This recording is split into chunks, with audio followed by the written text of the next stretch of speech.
Lecture 1. Complex Analysis. Complex number. Let us begin with the basic forms of a complex number. For a complex number z, the algebraic form is z equals x plus I y, where x and y are real numbers. The real part of z is rez equals x. The imaginary part is imz equals y. The absolute value, or modulus, of z is denoted by absolute value of z, and it is equal to r, where r equals the square root of x squared plus y squared.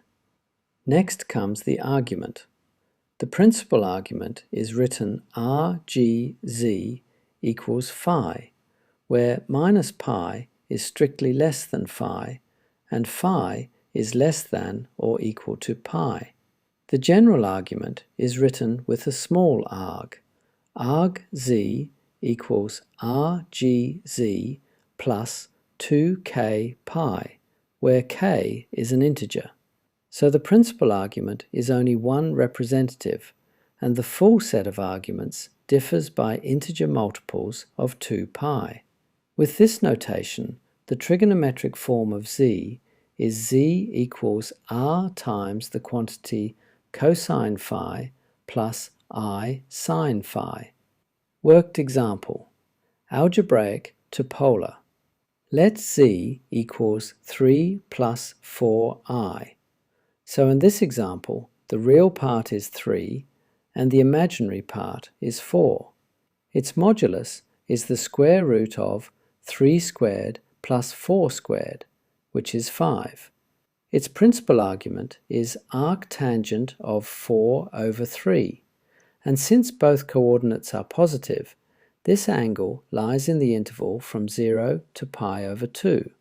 Therefore, we can write z equals 5 times the quantity cosine phi plus I sine phi, and also z equals 5 e to the power I phi, where phi is the principal argument.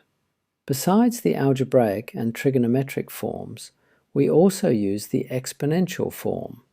Z equals r e to the power I phi. Now let us look at the conjugate. The conjugate of z is z bar, and in algebraic form it is x minus I y. In trigonometric form, that means we replace phi by minus phi. Z bar equals r times the quantity cosine of minus phi plus I sine of minus phi. And in exponential form, z bar equals r e to the power minus I phi. So conjugation reflects the point across the real axis. Remark: the argument of the complex number z equals 0 is not defined. By convention, for z equals 0, each form is simply 0. Worked example: multiplication and division. Let z1 equal 2 e to the power I pi over 6, and z2 equal 3 e to the power minus I pi over 3.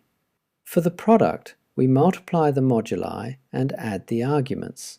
So z1 times z2 equals 2 times 3 times e to the power I times the quantity pi over 6 minus pi over 3, which simplifies to 6 e to the power minus I pi over 6. For the quotient, we divide the moduli and subtract the arguments. So z1 divided by z2 equals 2 over 3 times e to the power I times the quantity pi over 6 plus pi over 3, which is 2 over 3 times e to the power I pi over 2.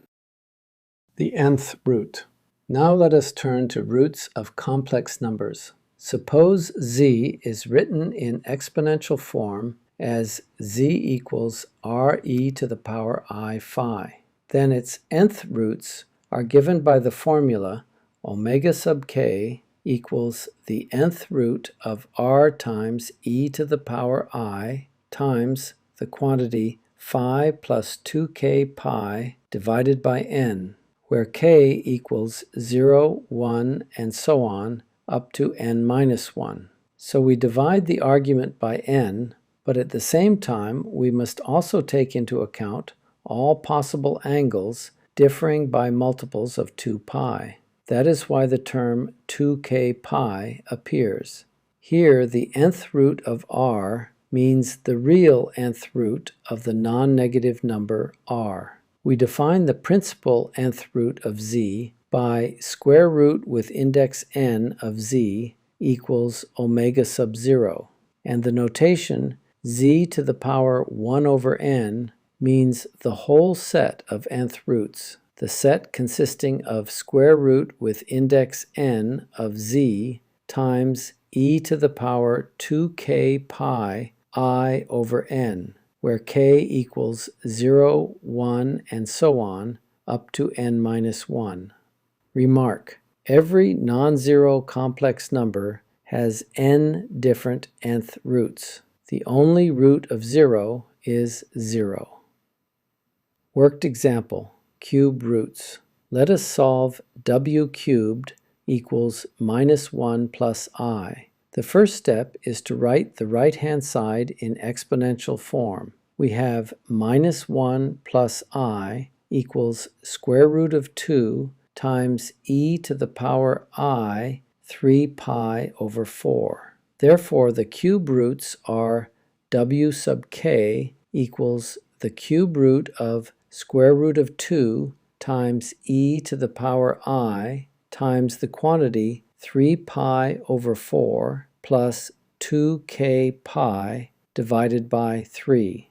Since the cube root of square root of 2 is 2 to the power 1 over 6, we can also write w sub k equals 2 to the power 1 over 6 times e to the power I times the quantity 3 pi over 4 plus 2k pi divided by 3, where k equals 0, 1, 2. Riemann surface. This slide shows one of the geometric directions in which complex analysis develops. So for now, just keep the picture in mind. Later on, ideas like this will help us understand multi-valued complex functions in a more geometric way. Complex sequence. Now let us move from single complex numbers to sequences. Definition. The limit of the sequence z sub n is infinite, written z sub n tends to infinity, if the modulus of z sub n tends to infinity. So the important point is that the distance from the origin becomes larger and larger without bound. Example. Let z sub n equal ni to the power n divided by the quantity 2 plus I over n. Then z sub n tends to infinity. The powers of I make the direction rotate among the 4 main directions, but the factor n makes the modulus grow, and that growth dominates. So the sequence runs farther and farther away from the origin. This picture illustrates a complex sequence in the plane. It is useful to think of such a sequence not only numerically, but also geometrically, as a collection of points moving around in the complex plane. Complex series. We now begin complex series with the geometric series. By the usual geometric series formula, 1 divided by the quantity 1 minus z equals the sum from n equals 0 to infinity of z to the power n, provided that the modulus of z is less than 1. There is also an expansion valid outside the unit disk. If the modulus of z is greater than 1, then 1 divided by the quantity 1 minus z equals the sum from n equals 1 to infinity of minus 1 divided by z to the power n. So the same function has different series expansions in different regions. That is one of the central themes in complex analysis. We can also rewrite the second expansion in Laurent series form. The sum from n equals 1 to infinity of minus 1 divided by z to the power n equals minus the sum from n equals minus infinity to minus 1 of z to the power n. Now let us look at a concrete example. Assume that 1/2 is strictly less than the modulus of z, and the modulus of z is strictly less than 1, so z lies in an annulus. Then 3z divided by the quantity 2z squared plus z minus 1 equals 1 divided by the quantity z plus 1 plus 1 divided by the quantity 2z minus 1. Now we expand each term in the region we are working in. The first term gives a power series in non-negative powers of z, and the second term gives a series in negative powers of z. So we obtain the sum from n equals 0 to infinity of minus 1 to the power n z to the power n plus the sum from n equals minus infinity to minus 1 of 2 to the power n z to the power n. Next, we may reorder the two pieces and write the sum from n equals minus infinity to minus 1 of 2 to the power n z to the power n plus the sum from n equals 0 to infinity of minus 1 to the power n z to the power n. Finally, we separate the z to the power minus 1 term from the negative power part. This gives the sum from n equals minus infinity to minus 2 of 2 to the power n z to the power n plus 1/2 z to the power minus 1 plus the sum from n equals 0 to infinity of minus 1 to the power n z to the power n. So this is the Laurent expansion of the function in that annulus. And later, the coefficient of z to the power minus 1 will be especially important.